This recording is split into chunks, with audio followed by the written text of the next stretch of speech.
chegaram e estouraram, né, a dor, e a dor realmente ela é para ser jogada para fora, né? A gente precisa às vezes de verbalizar o que a gente sente, a gente precisa ter coragem para assumir o que sente.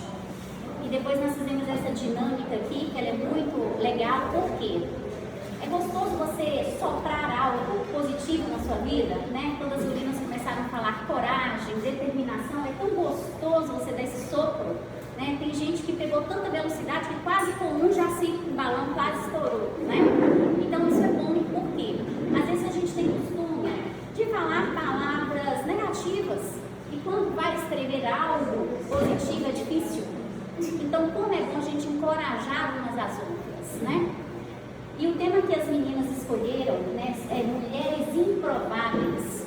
E aí eu estava, né, na Bíblia tanto tem mulheres improváveis como homens improváveis também, né? E estudando sobre as mulheres improváveis, que existe um livro também, Mulheres Improváveis, que é muito interessante, eu falei, Deus, eu não quero falar das mulheres que estão no livro, eu quero algo extraordinário, eu quero que o Senhor me fale algo que seja diferente. Então eu até coloquei no cartaz lá, né, vocês podem ver lá algumas fotos simbólicas, né, das mulheres. Ali tem Débora, ali tem Ruth, ali tem Raabe, ali tem várias mulheres, tem mulher samaritana, tem várias mulheres que contam histórias delas na Bíblia, super interessantes, que são mulheres improváveis. E quando a gente fala sobre improvável, o que é improvável? É algo pouco difícil de acontecer, né? É algo desacreditável, é algo que às vezes é até raro. E às vezes você pensa, será que eu sou uma improvável? É engraçado que falando nisso, me veio à mente que nem estava programado, mas eu acho que Deus quer que eu compartilhe com vocês. Quando fala desacreditar, né, quando eu fui preparar essa palavra, eu só chorava. Porque eu me via nessa história o tempo todo, e falando aqui a palavra desacreditar, eu lembrei de mim, né? Quando eu tinha de 4 a 5 anos de idade, eu dei leucemia. Então era uma coisa rara na minha idade, tá? Uma sucunha todo conhecia a minha história. Era a menina que estava condenada à morte, né? E eu lembro que eu fiz uma cirurgia sem anestesia, porque eu não tinha condições de ganhar anestesia, porque o coração estava fraco, de tanto sangue que eu tinha perdido numa noite, quando a gente estava em Sobrado. Vazou tanto sangue de mim que pingou, atravessou o colchão e pingou embaixo.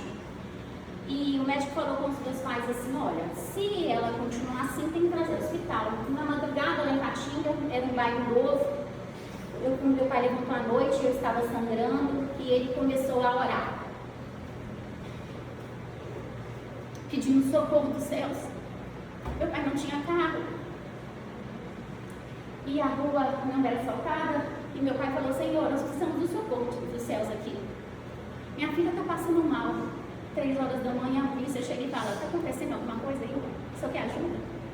Ele falou, leva minha filha para o hospital. E a polícia não pode carregar isso, né? E eles me levaram para o hospital e o médico me condenou. Eu era uma desacreditada. E o médico falou com meus pais, olha, se você tiver alguém, meus pais contam isso hoje, você tem emoções assim como eu, que a gente vê o improvável de Deus agindo. E ele falou, olha, se você tiver família longe, pode solicitar, ela não passa dessa noite. Então o senhor pode providenciar, né? Ela está com uma doença, né? Câncer do sangue, e ela não tem cura. E mamãe, engraçado que eu lembro, mamãe falando assim, minha filha, eu vou orar e Deus vai te curar. E minha mãe começou a orar. Eu não tinha força nem de levantar a cabeça, de tão fraca que eu estava. E eu lembro que o céu no nosso punho abriu, o teto abriu, eu vi o céu. E eu senti um lençol caindo em cima da gente quando a minha mãe orou. E eu sentei na cama. E a minha mãe começou a glorificar a Deus e falar, você foi curada, o Papai do Céu te curou. Quando todo mundo entrar aqui, você vai falar que o Papai do Céu te curou. E uma enfermeira chegou e falou, o que ela está fazendo sentada? Minha mãe falou, pode fazer o exame, que Deus desceu aqui e curou ela nesse momento. Então eu era uma desacreditada. Mas eu era desacreditada pela sociedade, mas eu era escolhida por Deus. Por isso que eu estou aqui. E quando a Grazi fez ontem, né, uma dinâmica, você tira o chapéu para você, eu falei com ela, eu tiro muito o chapéu para mim. Por quê? Porque minha vida vida é um desafio, né? Foi o resumo que eu dei de mim quando eu tirei o chapéu. Minha vida é um desafio, minha vida é uma superação e minha vida é um milagre de Deus. Eu casei, a minha vida continuou sendo um desafio, uma superação e um milagre de Deus. Para quem conhece meu filho, né? Vitor, uma criança síndrome de Down, especial, condenada por 6 médicos. Você não pode ter ele não pode viver, é melhor se abortar. E eu falo, eu quero ele. E hoje meu filho é uma bênção por onde ele passa. Ele é o Espírito Santo de Deus, assim, vivo, né? Ele impacta vidas. Então, essa palavra, ela mexeu comigo. E eu tenho o costume de falar com palestras, com dinâmicas, com brincadeiras, com mágicas. Mas Deus pediu para falar para vocês. Então, eu quero que vocês entram nessa história comigo. Porque a história que eu vou falar... Hoje eu quase encontrei as 5 mulheres aqui, mas eram 6. Ficou uma, né? 6 mulheres fazendo esse evento aqui com a maior dedicação, né? Mas aqui a gente vai falar sobre 5 mulheres. Aquelas mulheres que saíram lá do Egito, que estavam andando no deserto, que viram toda a dificuldade de andar no deserto. E vamos lembrar que naquela época, né, a lei era: mulher não tem vez e mulher não tem voz.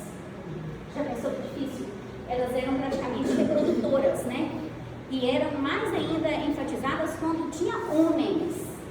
Então, olha para você ver a situação de mulheres. Vamos viajar comigo, né? Nesse fato real que aconteceu. Eu vou ler para vocês e depois a gente vai estudar passo a passo. Está em Números 27. E chegaram as filhas de Zelofeade, filhas de Éfer, filha de Gileade, filha de Maqui, filha de Manassés, entre as famílias de Manassés, filha de José, e estes são os nomes das suas filhas, quer dizer, as filhas de Zelofeade: Macla, Noa, Ogla, Milca e Tirza. E puseram-se diante de Moisés e diante de Eleazar, o sacerdote, e diante dos príncipes e de toda a congregação à porta da tenda da congregação, dizendo: nosso pai morreu no deserto, e não está entre a congregação dos que congregaram contra o Senhor na congregação de Corá, mas morreu no seu próprio pecado e não teve filhos. Por que se tiraria o nome do nosso pai do meio da sua família? Porquanto não tem filhos, dar-nos por possessão entre os irmãos de nosso pai. E Moisés levou a sua causa perante o Senhor.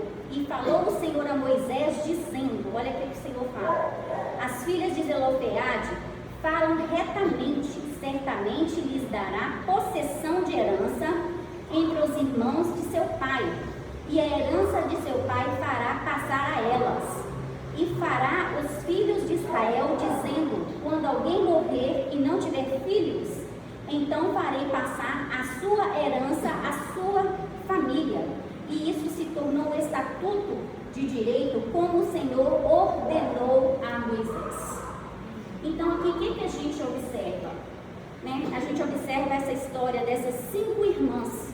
Se a gente fosse ver, deixa eu ler primeiro o significado delas, do nome delas, para você ver que interessante.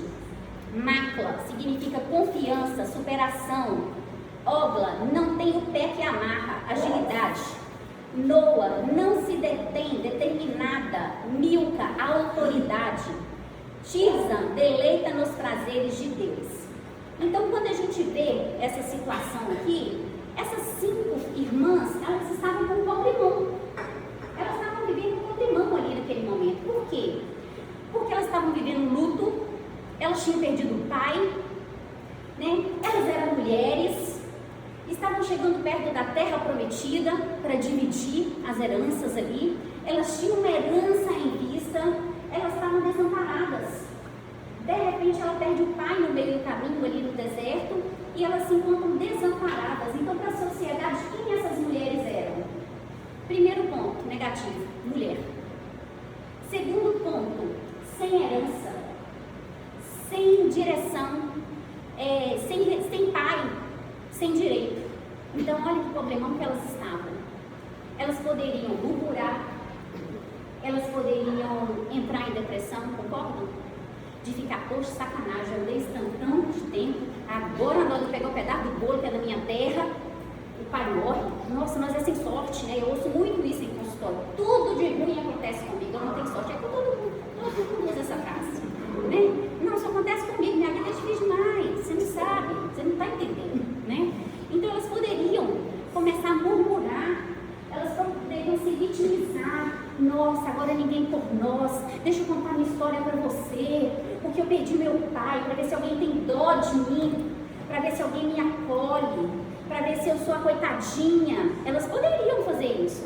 A história delas traziam isso para elas. Mas o que elas resolveram? Elas resolveram as 5 se unir.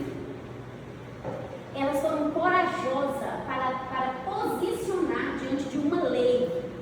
Vocês estão entendendo, gente? Que 5 mulheres está brigando com uma lei, vamos dizer assim, está se posicionando diante de uma lei, e com lei não se mexe, né, Graça? Com lei não se mexe. Quando fala assim, a lei determinou, a gente até murcha, né? Aí você fala, não, tá bom, então não posso fazer isso, não. Mas não é o caso delas aqui. E quantas vezes nós, mulheres, né, no nosso viver, a gente está murmurando, a gente acha que tudo é difícil, você acha que você está infeliz. Por quê? Porque você brigou com o pai, você brigou com a mãe, com o irmão, com o marido. Às vezes você só está bem se o seu marido te tratar bem. Se ele te tratar bem, você está rindo. Mas se brigou, você está de mal de todo mundo, você não cumprimenta todo mundo, você está uma mágoa despachada, por onde você passa, você sai faísca. Olha para você ver as condições que a gente passa para a nossa vida, né? Aí você pode falar, não, mas eu sou muito sozinha, não tem ninguém por mim. Nossa, minha vida é difícil, se eu fosse casada. Isso não é desculpa. Elas estavam desamparadas. 5 desamparadas. 5 sem uma referência masculina. A ausência traz autoridade. A ausência não traz desculpa. Se você é solteiro e não tem ninguém do seu lado, também você não é coitadinha, não. Porque você pode pegar autoridade sobre a sua vida. Só que às vezes a gente gosta de escolher isso. É confortável. Gente, é gostoso reclamar, não é? Gostoso para ser livre ali, reclamando, né? Tem pessoas então que você senta do lado dela, ela só reclama. Aí você sai de lá até pesada, tonta, Senhor Jesus do céu. Oração aqui, ai. Não, tem hora que ela demite na gente, conforme todo jeito que a pessoa reclama. Né? O clima fica pesado. Então, e às vezes nós estamos assim, irmãs. Às vezes nós estamos assim, né? E não foi o caso dessas mulheres. Olha o que fala aqui no verso seguinte. Elas se puseram diante de Moisés e diante de Eleazar, o sacerdote, dizendo, e diante dos principados da congregação, nosso pai morreu no deserto. Elas foram ali se posicionar. E sabia que naquela época, além da mulher não ter voz, né, e não ter vez, elas não poderiam chegar até Moisés. Para chegar até Moisés tinha de ser uma causa que tinha passado por todos os filtros que existiam, por toda a hierarquia que existia naquela época. Então elas pensaram, imagina, gente, 5 mulheres, guerreiras, elas honraram o nome delas. Elas reuniram, eu fiquei imaginando assim, elas reuniram, combinando como é que nós vamos fazer, nós temos que chegar até Moisés, mas como é que nós pegamos ele? De uma forma saudável. Porque ele não pode se sentir afrontado. Corá com a congregação dele, afrontou o líder, afrontou Moisés, que a sentença deles foi uma morte. Então elas já conheciam a história de quem tinha chegado até Moisés e tinha sido condenado. Então imagina a coragem delas, o entusiasmo, eu imagino tanto que elas devem ter orado, pedindo orientação a Deus, né? O tanto que uma consolava a outra em palavras para elas chegarem elas chegaram na hora certa. Elas estavam no momento certo, elas foram procurar a pessoa certa. Por quê? Elas conheciam sua identidade. Elas sabiam que elas tinham herança, que elas tinham direito da herança. Elas viveram aquela história toda ali em Israel, no Egito. Então elas sabiam de que elas estavam lutando e o porquê que elas estavam lutando. Ela não queria que o nome deles fossem dissolvidos, né? Então elas se posicionaram diante de Moisés, falaram com autoridade e não com autoritarismo, que é o que a gente faz. Bravas, nós somos bravas, né? Nós falamos muitas coisas bravas. Às vezes a gente quer ganhar no tom da voz, né? Então, olha, elas se posicionaram de forma correta. elas sabiam, elas tinham um sonho, né? Elas tinham o desejo de chegar ali e ter um momento, e era tudo muito, vamos dizer assim, rápido. Elas tinham de agir rápido, por quê? Porque estava prestes a dividir essa herança. Então elas tinham de se posicionar para ver se elas eram ouvidas, né? Então quando ela fala assim, olha, meu pai morreu pelo seu próprio pecado, né? Ela morreu pelo seu próprio pecado, quer dizer, ele morreu de velhice, ele não se rebelou contra você, Moisés. Ela estava explicando para Moisés uma palavra justa, né? E quantas vezes nós mulheres precisamos, é necessário se posicionar, é necessário você ter a sua identidade. O que você está fazendo aqui? Né? Foi gostoso você ler uma frase e falar, fulana, aí a pessoa até sorria quando ela se identificava o nome, olha que gostoso, isso é identidade. Mas qual é a sua identidade na sua vida cristã? Ou qual é a sua busca perante Deus se você não é uma pessoa salva em Cristo Jesus? Você tem buscado isso? Você tem se posicionado? A sua identidade é uma pessoa andando na rua e falar, nossa, ali vai uma pessoa que dá um testemunho espetacular. Nossa, conversa com aquela pessoa que está abençoada. E aquilo ali é uma leveza, aquilo ali é suave. Pode conversar? Será que pode falar isso de você? Porque aquelas mulheres, elas sabiam quem elas eram, elas sabiam a identidade delas, elas sabiam o que corria no sangue delas, o pedaço de merecimento que elas tinham. E às vezes a gente esquece de se posicionar, né? Se posicionar no nosso lar, você ser coluna ali do seu lar. Essas mulheres, elas procuraram a cura para o vazio delas, elas procuraram uma cura para o vazio delas. Elas não terceirizaram. E quantas vezes a gente terceiriza a nossa vida? Não, eu estou triste por causa de fulano. Fulano acabou comigo. Ué, mas e cadê a sua identidade? Cadê a sua forma de viver? Você vai deixar isso te abater? Fulano tem tanta força assim ao ponto de te moer, de você não conseguir levantar da cama, e de você dar uma depressão porque você ouviu uma palavra angustiante, e você levar essa palavra para a vida, ao ponto de acabar nos seus dias. Essas mulheres tinham todos os direitos de fazer isso, elas não escolheram. Então viver bem é uma escolha? Sim, é uma escolha. Você pode escolher o tempo todo ver a dificuldade da sua vida com outro olhar, né? Eu sempre falo que na vida, cada pessoa enxerga a vida com óculos verde, vermelho, roxo, amarelo, porque cada um vê a dificuldade como se ela fosse insuficiente na nossa vida. Mas não foi a situação dessas mulheres.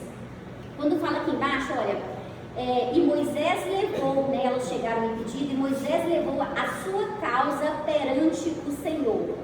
Diga comigo, e Jesus leva a minha causa. E Jesus leva a minha causa. Nessa época foi Moisés que teve que levar a causa delas para o Senhor, porque só Moisés tinha acesso a Deus. E aí Deus responde o quê? Que foram justos, né, o que elas estavam falando, é reto, é correto o que elas estão pedindo. Então, olha, através daquele ato delas, elas mudaram a lei, elas mudaram o decreto. Por quê? Porque naquele momento, aqui embaixo onde eu li, que fala assim, não, Deus falou que a partir daquele momento, a pessoa que não tiver filha em casa, né, tiver só filha, vai receber herança.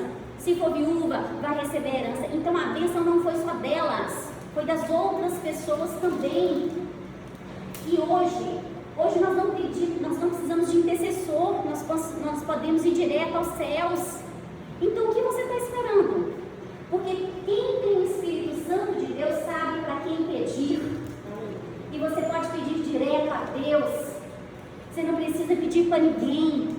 Conta para a pessoa certa. Às vezes você conta para uma vizinha que às vezes está pior que você.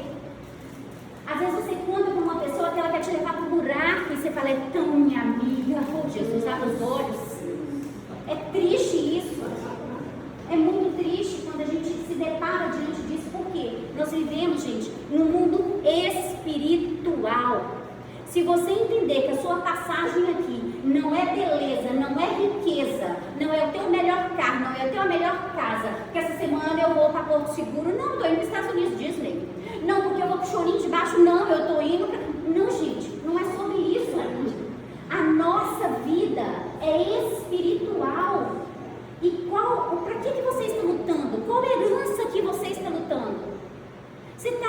pela sua herança dos céus? Porque é para essa que eu tenho lutado. Todos os dias eu quero alcançar os céus. Todos os dias eu quero fazer diferença na minha vida, na vida dos meus pacientes, para ganhar eles para Jesus. Eu sempre falo que o meu consultório é só um step para a pessoa conhecer o Deus que nós servimos. Então lute pela sua vida, lute pelo seu casamento, lute pela sua identidade. Às vezes você não está tendo identidade, às vezes você está lutando por sofrimento que está vivendo. Não, a mulher improvável, ela não reclama, ela resolve. A mulher improvável, ela busca solução no Deus verdadeiro que pode. Porque quando Deus te escolhe, você pode ser uma improvável, mas para Deus você é uma escolhida. Deus tem propósito em vidas de mulheres improváveis. Por quê? Porque é na dor que a gente se transforma. Qual é a sua dor? Você quer cativar ela ou você quer transformar ela? Ou você quer vir aqui um dia contar a história da sua dor e falar, minha dor me transformou? É essa mulher que nós temos que ser. Não deixa o mundo te condenar como uma mulher improvável, mas deixa Deus te escolher como uma mulher extraordinária. E para você ser uma mulher extraordinária, você precisa se posicionar diante de um Deus, você precisa de orar, você precisa de buscar, você precisa de fazer jejum, você precisa de ler a Bíblia, você precisa se posicionar no seu lar. Não deixa as coisas do seu lar te abater se você serve um Deus verdadeiro. As lutas, todos os dias nós temos. Todos os dias nós carregamos uma mochilinha pesada. Mas só Deus pode te aliviar. É só Deus que pode. Então eu entrego essa palavra no coração de vocês. Eu espero que vocês entendam o que Deus quer falar com vocês hoje, né? Todos nós somos improváveis, porque passamos por algumas coisas. Mas deixa Deus te escolher, porque todos os dias Ele te chama para fazer a obra dele. Todos os dias Ele quer te animar. Guarde na sua mente e no seu coração coisas que provêm dos céus, que a sua vida vai ser diferente. Tá? Que Deus possa transformar a sua vida, que Deus possa transformar o seu lar, né? Que essa tarde pode ser um marco na sua vida. Que você possa sair daqui edificado e falando, Senhor, eu sou uma improvável e quero ser uma escolhida para a honra e glória de Jesus. Amém? Amém.